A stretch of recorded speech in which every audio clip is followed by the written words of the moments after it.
ಕೃಷ್ಣನೆಂದರೆ ಅರ್ಧ ದೇವ್ರೆ ಸುತ್ತ 10 ಹಳ್ಳಿಯಲ್ಲಿ ಕಟಾರಿ ಕೃಷ್ಣನೆಂದರೆ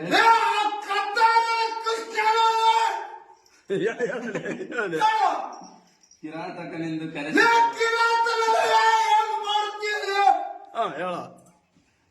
ಖತರ್ನಾಕ್ ಕಿಲಾಡಿ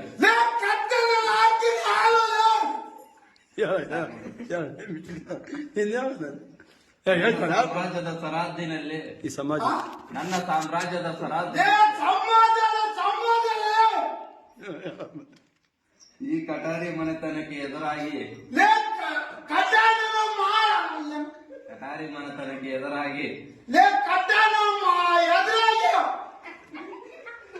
ತಡೆ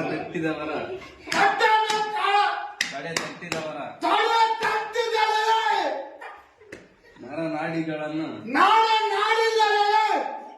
ಛಿದ್ರ ಮಾಡಿ